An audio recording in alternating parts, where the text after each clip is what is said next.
Hello friend, welcome back to our channel. This is Ashish. चलिए देखते हैं कल मार्केट कहाँ मोमेंटम कर सकता है, हमारे लिए कौन से लेवल यहाँ पे इम्पोर्टेंट होंगे।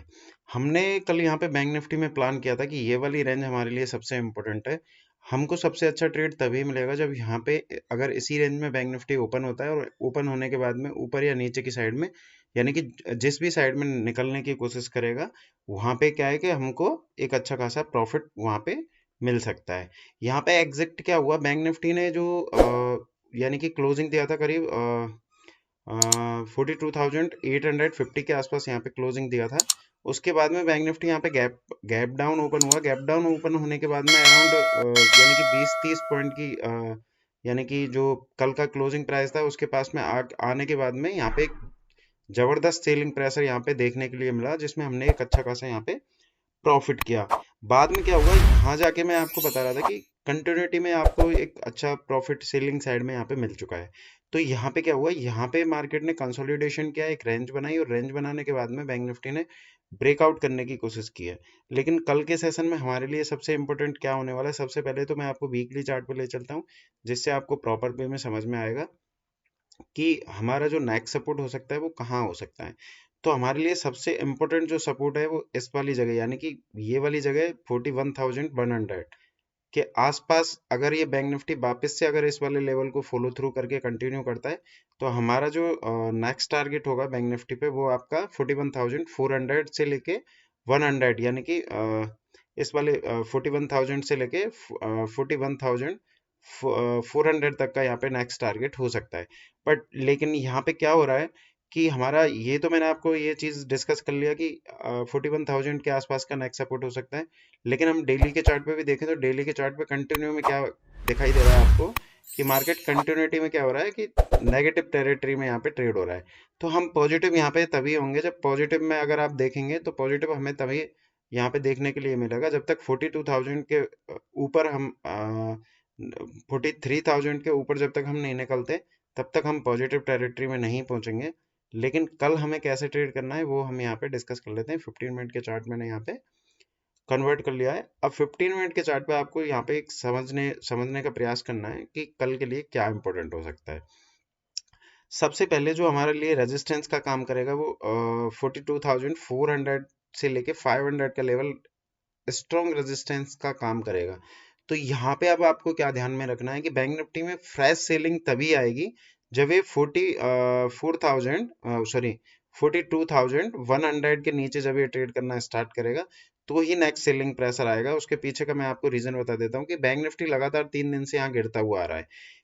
कहीं पे भी बैंक निफ्टी ने इस तरीके का एक रेंज नहीं बनाया, यानी कि एक तरीके से यहाँ से देख ट्रेंड लाइन अगर डालें तो एक अप ट्रेंड यहाँ पे बैंक निफ्टी ने कंटिन्यू किया है। लेकिन ये अप ट्रेंड जहाँ पे भी नीचे की साइड में ये कंटिन्यू करता है, तो जो अपना टारगेट रहेगा 41,000 के आसपास रहेगा, क्योंकि कंटिन्यूटी में बाजार गिरता नहीं है। आपको गिरा, उसमें आपको प्रॉफिट हो चुका है, तो अपने लिए सबसे सिंपल प्लान क्या होना चाहिए कि अपन को 42,500 से लेके 400 इस वाली रेंज तक बाई की अपॉर्चुनिटी नहीं देखनी है। अगर 500 के ऊपर ये सस्टेन होने के बाद में एक अच्छा खासा ऊपर की तरफ ये मूवमेंट कर सकता है, लेकिन मैं क्वांटिटी वहां कम रखूंगा जब तक ये 43,000 के ऊपर नहीं निकलेगा। यानी कि ये वाली रेंज बैंक निफ्टी के लिए इस जो आने वाला वीक है उसमें इसी रेंज में बैंक निफ्टी क्लोज कर सकता है। उसके पीछे का मैं आपको रीजन बता देता हूँ कि ऊपर से खतरनाक सेलिंग प्रेशर था। सेलिंग प्रेशर के बाद में इसने यहाँ पे करीब ऑलमोस्ट जो लो लगाया है 42,100 के आसपास, और इसने क्लोजिंग जो दी है 42,288 के आसपास, यानी कि ऑलमोस्ट 200 पॉइंट इसने कवर किया है। अब यहाँ पे क्या हो रहा है कि इस वाली जगह का स्टॉप लॉस, यानी कि 42,000 का स्टॉप लॉस के साथ में यहाँ पे बायर्स हैं वो एक्टिव हुए हैं। लेकिन बायर्स का अगर स्टॉप लॉस अगर इसको ट्रिगर कराना होगा तो इसको 42,100 के नीचे यहाँ पे कंटिन्यू करना होगा। उसके बाद ही ये क्या है कि जो बायर्स यहाँ पे एक्टिव हुए हैं वो ट्रैप होंगे। लेकिन हम क्या कर सकते हैं कि अगर ये इसी रेंज में यहाँ पे फ्लैट ओपन होता है तो इस रेंज में हमको कहीं पे भी ट्रेड नहीं करना है। मैं नो ट्रेडिंग जोन लेके चलूंगा कल इसको, क्योंकि कल नेक्स्ट मंथ का फर्स्ट डे है, तो वहाँ पे प्रीमियम भी काफी हाई होंगे। यहाँ पे आप देखो कि ये वाला 42,200 के आसपास, 100 के आसपास ये जो एरिया है, अगर बैंक निफ्टी कल गलती से अगर यहाँ पे ओपन होता है और ओपन होने के बाद में कोई भी इस तरीके का आपको पॉजिटिव कैंडल दिखता है, तो आप 300 तक का यहाँ पे बाई कर सकते हैं, अगर 42,100 के आसपास से ये ऊपर की तरफ ट्रेवल करता है।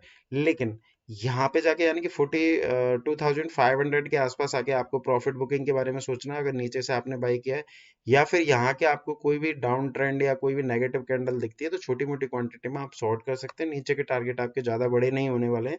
यहाँ पे अब आपको एक चीज ध्यान रखनी है कि बहुत कम क्वांटिटी से आपको ट्रेड करना है। क्यों? क्योंकि आपको एक अच्छा खासा मोमेंटम यहाँ मिल चुका है। यहाँ पे क्या हुआ कि जितनी भी यानी कि शॉर्ट साइड में जितनी भी पुट है, यानी कि जो कॉल शॉर्ट हुए थे वो कवर हो चुके हैं। अब यहाँ पे जितने भी पुट है उनका शॉर्ट जिस दिन होने का चांसेस बनेगा, तो कॉल ऑप्शन की साइड में मार्केट बहुत तेजी से बढ़ने वाला है। तो वो चीज़ हमको नज़र बना के रखनी है कि सबसे इम्पोर्टेंट चीज़ हमारे लिए क्या है कि 43,000 के ऊपर ये क्लोजिंग थी, उसके बाद ही मार्केट पॉजिटिव होगा, तब तक नेगेटिव ही है। चलिए निफ्टी देख लेते हैं, निफ्टी में कौन से लेवल इंपॉर्टेंट है, निफ्टी में हम कहाँ ट्रेड कर सकते हैं। निफ्टी का अगर मैं यहाँ पे देखूं तो मैंने आपको क्लियर यहाँ पे ये भी बताया था कि अगर इस वाले लेवल को ब्रेक करता है, तो आपके जो टारगेट होंगे यानी कि 18,850 80 के आसपास का मैंने जो टारगेट बताया था, 1 से 2 दिन में वो टारगेट यहाँ पे अचीव हो चुका है। अब सबसे इम्पोर्टेंट क्या है कि अगर बैंक निफ्टी या निफ्टी अगर यहाँ पे ये कंसोलिडेशन होता है, बैंक निफ्टी से ज़्यादा आज की डेट में निफ्टी थोड़ा सा ज़्यादा वीक था, तो हमारे लिए सबसे इम्पोर्टेंट क्या होगा कि मैंने निफ्टी का चार्ट यहाँ पे देखा नहीं है, डेली का चार्ट एक बार हम यहाँ पे ऑब्जर्व कर लेते हैं। यहाँ पे आपको समझ में आ रहा है कि ये वाला हमारा सबसे इम्पोर्टेंट सपोर्ट था। इसके नीचे हमारा जो सपोर्ट बन के आता है यानी कि 18,680 के आसपास, यानी कि ऑलमोस्ट ये वाला सपोर्ट बन के यहाँ पे आएगा। मार्केट यहाँ पे कंटिन्यू 3 दिन से गिर रहा है, तो हो सकता है 1-2 दिन यहाँ पे पॉज ले। पॉज लेने के बाद में जब ये कंटिन्यूटी में जाएगा नीचे, तो आपको 18,500 तक धीरे धीरे करके बाजार आ सकता है। तो यहाँ पे कल हमारा प्लान ऑफ एक्शन क्या होना चाहिए? फर्स्ट ऑफ ऑल तो हमको क्वांटिटी यहाँ पे कम रखनी है। दूसरा हमारे लिए सबसे इम्पोर्टेंट ये होगा कि ये वाली रेंज हमको मार्क कर लेनी है, यानी कि ये वाली रेंज हमें मार्क करनी है। निफ्टी तब तक पॉजिटिव नहीं होगा जब तक 19,000 के ऊपर कोई भी क्लोजिंग नहीं देने लगेगा, तब तक आपको पॉजिटिव नहीं मिलेगा। अगर गलती से 18,850 के नीचे भी कंटिन्यू क्लोजिंग देना स्टार्ट करता है, तो आपको बहुत जल्दी 18,600 और 500 के लेवल नीचे देखने के लिए मिल सकते हैं। तो 15 मिनट के चार्ट पे अगर मैं यहाँ प्लान करूँ, तो अगर इसी रेंज में मार्केट ओपन होता है और फर्स्ट हाफ में आपको ये ऊपर की तरफ दिखता है, तो वहां से सीलिंग प्रेशर जनरेट हो सकता है, जिसमें आपका नीचे का जो टारगेट होगा यानी कि 18,850 के आसपास का टारगेट हो सकता है। बट अगर ये गैप डाउन यहाँ पे ओपन होता है, तो हमें ध्यान रखना है कि अगर हमें शॉर्ट करना है तो 18,850 का यहाँ पे स्टॉप लॉस डाल के रखना है, और हम यहाँ पे उसको सेल कर सकते हैं। बाकी की चीज़ें मैं आपको एप्लीकेशन में अपडेट कर दूंगा, जिसका लिंक वीडियो के डिस्क्रिप्शन में, अगर आपने डाउनलोड नहीं किया है तो डाउनलोड कर सकते हैं, और वीडियो को लाइक शेयर करते रहें। आज के लिए इतना ही, थैंक यू।